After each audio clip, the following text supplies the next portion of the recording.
Cité des sciences et de l'industrie fait partie de ces institutions qui ouvrent leurs portes aux jeux vidéo en tant qu'art et objet d'étude. Chef de projet jeux vidéo de l'établissement, Fabrice Laurie, qui a travaillé quelques années pour Cryo Networks à la fin des années 90, a contribué à l'essor de cette thématique en son sein. C'est toujours un peu délicat de faire entrer jeux vidéo dans l'institution et en fait ça a été surtout l'idée c'était de pouvoir un peu commencer à vulgariser, à faire de la médiation autour de ce nouveau média qu'est le jeu vidéo parce que à l'instar des autres médias, voilà, ils peuvent véhiculer tout et n'importe quoi, donc on avait comme mission de pouvoir apporter une petite fiche de lecture pour le public, le grand public, les scolaires et autres, pour essayer d'expliquer que toutes les ficelles du jeu vidéo sur différents axes. Le premier, ça a été l'axe technologique, c'est-à-dire que pendant 40 ans de jeux vidéo, il y a eu de nombreuses innovations technologiques qu'ils ont pu apporter dans la société, hein, en démocratisant la micro-informatique, en démocratisant des interfaces homme-machine. Ça me semblait très intéressant de présenter un petit peu cet axe-là, et au moins en tout cas rendre aux jeux vidéo ses lettres de noblesse sur la question d'avoir quand même apporté de nombreuses innovations dans le domaine du numérique. C'est-à-dire tout ce qui est web, intelligence artificielle, graphisme, son, musique, alors que c'est les meilleurs. Ça, c'est le premier axe.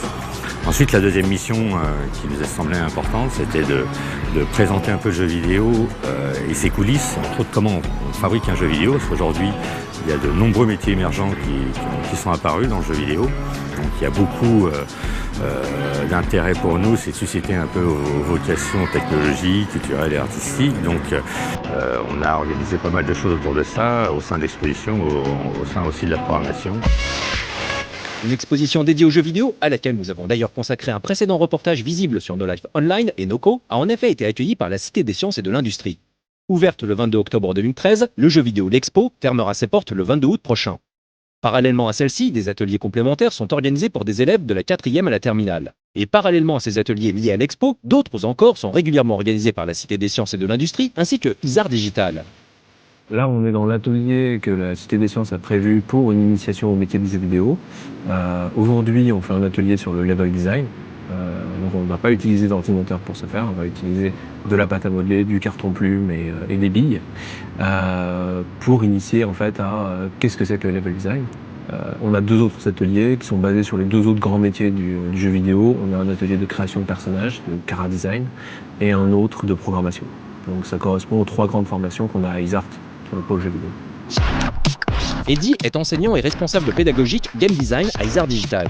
Il est également game designer de profession, et ce depuis 9 ans, métier qu'il continue d'exercer régulièrement pour divers studios. Pour prendre des exemples récents, il a travaillé sur le jeu vidéo Les Cités d'Or et le projet de tactical RPG connecté Prodigy, ainsi que sur le très sympathique Pouf vs The Curse Kitty, cette fois-ci en tant que consultant. Et parallèlement à toutes ces activités, Eddy anime l'atelier consacré au level design qui nous intéresse aujourd'hui. L'atelier cible essentiellement les 14-16 ans. Ensuite, on est très souple. Il ne s'agit pas d'être strict sur l'accès. Il y a même des parents des fois qui accompagnent les enfants quand il ne s'agit pas de classe. L'objectif, c'est de faire comprendre ce que c'est que le level design, ce qui généralement n'est pas très bien compris. Le game design, tout le monde sait un petit peu ce que c'est, tout le monde fantasme sur... Pour eux, c'est Miyamoto, c'est Kojima, c'est des gens qui décident, c'est des gens qui sont dans une grande tour d'ivoire et qui disent le jeu ce sera ça, exécutez maintenant. Donc c'est aussi pour communiquer sur le fait que c'est aussi mettre la main à la pâte, c'est aussi mettre les mains dans le cambouis, faire, se poser des questions, échouer, réessayer, et toujours au service du joueur. Ces ateliers durent entre 1h30 et 2h, les élèves reçus à l'occasion du tournage étant plus jeunes que d'habitude. Âgés de 12 ans environ, ils arrivaient tous du collège, accompagnés de professeurs ayant parfaitement conscience des vertus pédagogiques du jeu vidéo, et nous en reparlerons plus tard. Revenons d'abord sur l'atelier et sa conception. L'exercice qu'on fait ici avec la pâte à modeler, c'est un exercice qu'on fait aussi pour les étudiants d'Isart sur un format plus vaste, plus complexe, plus long, avec des enjeux plus précis, mais qui a l'avantage d'être basé sur quelque chose de très intuitif en fait. On ne va pas donner de théorie au début de l'atelier, on va laisser les gens faire, et spontanément, ce qui est très intéressant, c'est qu'ils recréent tout le processus de création d'un jeu. Spontanément, ils prennent une feuille de papier, un crayon, et ils vont dessiner finalement leur tremplin qu'ils veulent absolument faire, leur niveau en escargot, ils vont le faire pour communiquer, pour formaliser leurs idées. Donc sans même leur avoir donné aucune indication, ils recréent à petite échelle le processus de création finalement d'un niveau. Donc avec cette logique de LED papier qu'on retrouve dans les grosses prods de jeux, avec la notion de playtest qu'on intègre ici aujourd'hui, il ne s'agit pas juste de faire un niveau et ensuite de le mettre de côté. La finalité, c'est de faire jouer quelqu'un, de voir cette personne qui joue, de voir si ça marche, de voir ce qui marche, ce qui ne marche pas, et surtout de modifier derrière et de refaire tester, et bien faire comprendre qu'on est au service d'un joueur. Comme vous pouvez le constater, les ordinateurs disposés le long des murs sont éteints. En fait, ils ne sont pas du tout mis à contribution.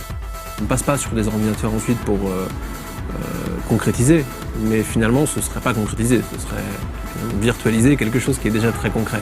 Donc en fait, pour nous, notre objectif, qui est un objectif pédagogique, de bien faire comprendre la position, le fait que ce ne soit pas sur un ordinateur ne pose aucun problème, parce que finalement, là on est en train de parler de ce qui fait la nature du game et du level design, c'est vraiment en empathie avec le joueur. Et ça, c'est quelque chose qui s'applique, que ce soit pour créer un jeu de société, que ce soit pour créer n'importe quel type de jeu, quel que soit le support. Donc d'un point de vue de game designer, d'un point de vue de level designer, la machine n'est qu'un prétexte finalement pour faire émerger une expérience de jeu. Donc là, on est sur quelque chose de très rapide, très intuitif. Tout le monde a déjà fait de la pâte à modeler, mais ce qui fait la différence, c'est qu'on fait de la pâte à modeler pour construire un labyrinthe à billes. Donc on donne un objectif très clair aux participants, c'est de faire un niveau qui se joue en environ 1 minute. Et évidemment qui procure des sensations particulières aux joueurs. Donc il y a des gens qui vont faire quelque chose basé sur la vitesse ou des choses avec beaucoup de pièges, beaucoup de trous dans lesquels on peut tomber. Et là on sent que la personnalité des designers s'exprime dans quelle expérience ils ont voulu donner. Donc sans ordinateur, pour nous l'objectif est rempli.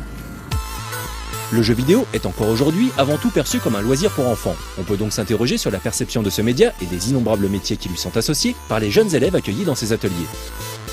Je pense que tous les game designers, tous les level designers professionnels ont entendu cette remarque de oui d'accord, ok tu fais du game design mais qu'est-ce que tu fais dans la vie quoi? Je te demande pas tes hobbies, je te demande ton métier, qu'est-ce qui te fait manger. Donc tout le monde, et en particulier les gens qui viennent pour les stages, tout le monde a bien conscience qu'il existe des gens qui vivent de ça, mais il y en a peu qui se projettent dans la possibilité d'en faire leur métier. Parce qu'ils ont l'impression que c'est quelque chose de très nébuleux, de très distant, alors que il y en a dans ces étudiants qui n'ont pas conscience que ça pourrait les intéresser, qui ont des fois un potentiel justement très fort. Ce qu'il faut, c'est justement d'avoir cette créativité, cette rationalité, cette empathie envers le joueur et l'envie de faire des jeux pour les autres. Comme Fabrice Loury l'a également déclaré au début de ce reportage, l'idée de ces ateliers, et plus globalement la place accordée aux jeux vidéo dans une institution telle que la Cité des Sciences et de l'Industrie, vise à créer des vocations. Qui sait ?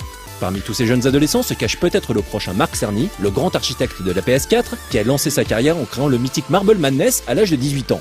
Un jeu où l'on contrôlait une bille dans des labyrinthes. Les élèves de 5e et 6e qui participaient à l'atelier étaient venus du collège Paul-Éluard où quelques professeurs ont mis en place le projet Éducation à la pratique vidéoludique. Un projet passionnant qui mènera les élèves à créer un jeu de rôle et à élaborer un scénario de jeu vidéo sur lequel nous reviendrons dans un prochain Extra Life.